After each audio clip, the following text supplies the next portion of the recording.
नमस्कार मित्रों, मैं आचार्य कल्कि कृष्णन। जब भी कोई ग्रहण पड़ता है तो एक दो विचारधाराएं चलती हैं। एक यह कि आपको यह सावधानी करनी है, सावधानी नहीं रखी तो यह हो जाएगा, ऐसा होगा वैसा होगा। दूसरा एक विचारधारा होती है कि यह सब पोगापंथी हैं, आपको कुछ भी नहीं करना है, आप एंजॉय कीजिए, आनंद लीजिए ग्रहण काल का। लेकिन मैं जो आपको वीडियो बता रहा हूँ, मैं ये अलग टाइप का वीडियो है। एक वैज्ञानिक भी कह सकते हैं, शास्त्री भी कह सकते हैं, यौगिक भी कह सकते हैं और तांत्रिक भी कह सकते हैं। ग्रहण काल का जब विवेचन करते हैं तो सबसे ग्रहण काल में जो सबसे अच्छी बात ये होती है कि इस ग्रहण काल में जो हमारा स्थूल शरीर होता है, अगर आपको पता नहीं, बहुत सारे लोग जो योग और तंत्र से सावका रखते हैं, उनका योग तंत्र से है जुड़ाव जो है, वो सब जानते होंगे कि यह शरीर जो दिख रहा है यही शरीर नहीं है, इसके अलावा 4 और शरीर है। इस शरीर जो स्थूल शरीर जो दिखता है, इसको अन्नमय कोष बनते हैं, क्योंकि जब आप पैदा हुए छोटे से थे, अन्न खा खा करके आपने इतना बड़ा शरीर कर लिया है, ये अन्नमय कोष है। लेकिन इसके अलावा और भी 4 शरीर हैं, जिनको प्राणमय कोष कहते हैं, मनोमय कोष कहते हैं, विज्ञानमय कोष कहते हैं और आनंदमय कोष कहते हैं। सामान्यतः विज्ञानमय कोष, आनंदमय कोष की चर्चा करना तो सामान्य रूप से अच्छा नहीं होगा, लेकिन जो प्राणमय कोष है और जो आपका मनोमय कोष है, वह अचानक बहुत ज़्यादा ग्रहण काल में सक्रिय हो जाता है। स्थूल शरीर आपका जो है ढीला पड़ जाता है। तो ग्रहण काल में सबसे पहले महत्वपूर्ण बात है कि कोशिश करें कि भोजन न करें, क्योंकि स्थूल शरीर की क्रियाएं इस समय पूरे सृष्टि में सूक्ष्म ऊर्जाएं व्याप्त हो जाती हैं और उनका सबसे ज़्यादा सटीक प्रभाव जो है हमारे सूक्ष्म शरीर पर पड़ता है। तो भोजन अगर आप करते हैं, हैवी खाते हैं या खाते हैं, तो स्थूल शरीर जो ढीला पड़ने वाला था उसमें ऊर्जा पड़ती है, फिर उन प्राणमय कोष को और मनोमय कोष को जो है उतना सपोर्ट नहीं मिल पाता है, सहारा उतना नहीं मिल पाता है। तो प्रयास कीजिए, अगर सूतक काल जो कहा जाता है उसमें नहीं कर पा रहे हैं, तो कम से कम ग्रहण काल जो है आपके शहर के हिसाब से ग्रहण का समय देख लीजिए, उस समय भोजन न करें। ये मेरा निवेदन है। आपके स्वास्थ्य के लिए तो अच्छा होगा, लेकिन कुछ अगर अच्छा जीवन में बड़ा करना चाहते हो तो भोजन न करें ग्रहण काल में कभी भी। दूसरी बात जो महत्वपूर्ण बात है कि सूक्ष्म ऊर्जाएं जो चूँकि पूरे सिस्टम में व्याप्त है, उनका लाभ लेने के लिए सबसे आसान तरीका है प्राणायाम और मंत्र। प्राणायाम और मंत्र जो है आपके सूक्ष्म शरीर से आपको जोड़ने का तरीका है। प्राणायाम जो भी करें, सबसे अच्छा अनुलोम विलोम प्राणायाम करना होता है। इसके अलावा और भी तमाम प्राणायाम होते हैं। मेरा इस वीडियो का उद्देश्य आपको प्राणायाम सिखाना नहीं है। अगर नहीं आपको मालूम है तो इसके लिए नेट पर बहुत सारी यूट्यूब वीडियोज हैं, नहीं तो किसी विशेषज्ञ से आप संपर्क कर सकते हैं। अनुलोम विलोम करना एकदम हानि नहीं देता है, कोई उसका पश्च प्रभाव या साइड इफेक्ट नहीं है, इसलिए करेंगे तो आपके सूक्ष्म शरीर बहुत ज़्यादा पुष्ट होगा। दूसरी बात जो है, आप कोशिश करिए जो है कि कोई विशिष्ट मंत्र का जाप कीजिए। मंत्र अगर आपको कोई विशिष्ट मंत्र प्रिय नहीं है, किसी गुरु ने आपको बताया नहीं, किसी अनुभव नहीं है, तो आप निरापद रूप से बिना किसी साइड इफेक्ट के जो है गायत्री मंत्र का पाठ कर सकते हैं। लगातार जितने समय ग्रहण का है, जब स्पर्श हो रहा है और ग्रहण मुक्त हो रहा है, उस समय काल में गायत्री मंत्र का पाठ करना बहुत अच्छा होता है। लेकिन अब मैं जो आपको बताने जा रहा हूँ, इसके अलावा एक विशिष्ट साधना आप कर सकते हैं। यह बहुत आपको लाभ देने वाली है, बहुत अच्छा आपके लिए करने वाली है। कोई भी संकल्प आप एक ले लीजिए, कोई भी एक संकल्प ले लीजिए आप जो है, और उसको वर्तमान काल में, जैसे मान लीजिए आपने संकल्प लिया कि मैं अपना इतना बड़ा मकान बनाऊंगा, या 4 शहरों में अपनी फैक्ट्री खोलूंगा, या इतने देशों का भ्रमण करूंगा, या इतना पैसे इकट्ठा करूंगा, या इतने लोग का भला करूंगा। इस तरह की तमाम कोई न कोई आपके मन में अदम्य आकांक्षा हो सकती है कि यह हो जाए तो मज़ा आ जाए। तो वो ऐसा कोई भी संकल्प हो, उसको आप जो है एक कागज़ पर प्रयास करके, सफ़ेद कागज़ पर लाल स्याही से लिख लीजिए। लाल स्याही से लिख करके उस पर आपने कोई धर्म का अगर सुंदर कोई आपका प्रतीक चिन्ह है, जैसे हिंदुओं का ओम होता है, मुस्लिमों का 786 होता है, जैनों का अलग होता है, सिखों का अलग होता है, ईसाइयों का क्रॉस होता है, सबके अपने अपने चिन्ह हैं जो है। पंचनमोकार भी लिख सकते हैं जैन लोग जो है, बौद्ध लोग के अलग होते हैं। वो ऐसा उस पर उस संकल्प के साथ उस मंत्र को भी लिख सकते हैं, उस संकल्प की शक्ति बढ़ जाएगी। ध्यान रखिए, उस मंत्र अगर कोई लिख रहे हैं तो आपकी श्रद्धा होनी चाहिए। अगर किसी आप प्रतीक चिन्ह में, किसी मंत्र में, किसी आपके बिंब में कोई आपकी श्रद्धा नहीं है तो उसको मत लिखिएगा। श्रद्धा हो तभी लिखिएगा, अगर श्रद्धा नहीं है तो केवल अपना संकल्प लिख लीजिए, वर्तमान काल में लिखना है। मान लीजिए आप कह रहे हैं कि मेरे पास 10 करोड़ रुपए हो जाए बहुत मज़ा आए, तो आप लिखिए कि मेरे पास 10 करोड़ रुपए हैं, मेरे पास 10 करोड़ रुपए हैं, या मेरे पास 5 शहरों में नाम लिख दीजिए, नाम की ये फैक्ट्रियाँ इस चीज़ की हैं।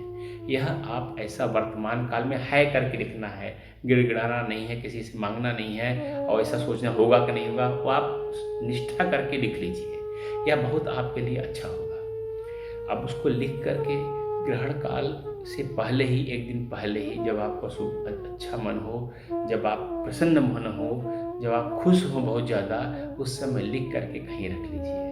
अब क्या करना है आपको, ग्रहण काल में कोई भी एक पहले ग्रहण जब प्रारंभ हो उस समय पहले अनुलोम विलोम करके अपने प्राणों को शुद्ध कर लें। अनुलोम विलोम कम से कम 5 से 15 मिनट तक करना है।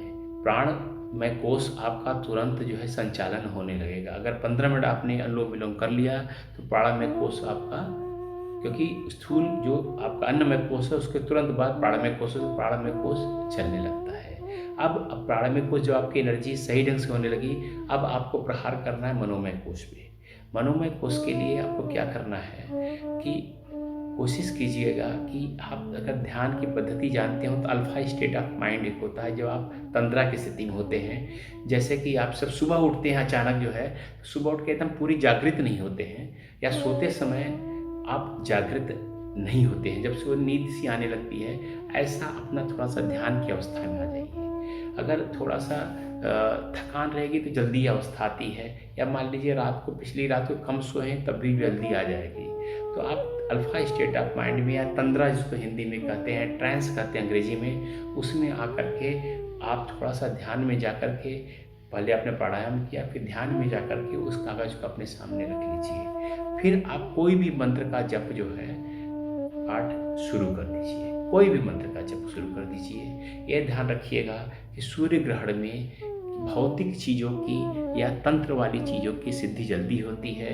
चंद्र ग्रहण में भावनाओं वाली चीज़ों की और आत्मिक उपलब्धियों की सिद्धि जल्दी होती है। तो अगर किसी भौतिक चीज़ की उपलब्धि करना चाहते हैं तो सूर्य ग्रहण के समय कीजिए, अमावस्या के दिन कीजिए, अब बाकी चीज़ों के लिए पूर्णिमा वाला कीजिए। कोई तांत्रिक सिद्धि करना चाहते हैं तो उसके लिए भी अमावस्या का दिन बहुत अच्छा होता है। वो अलग अलग तरीके होते हैं। आप नोट्स में अगर कोई चीज़ नहीं समझ में आए, आप इसके कमेंट्स में डाल देंगे तो हम आपको निर्देशन दे देंगे कि यह आप अगर कोई विशेष साधना है तो आप पूछ सकते हैं कि पूर्णिमा को करूं या अमावस्या करूं। यानी कि अमावस्या मैंने सूर्य ग्रहण और पूर्णिमा मैंने चंद्र ग्रहण, किस में करना है वो मैं आपको गाइडेंस मिल जाएगी हमारे यहाँ से।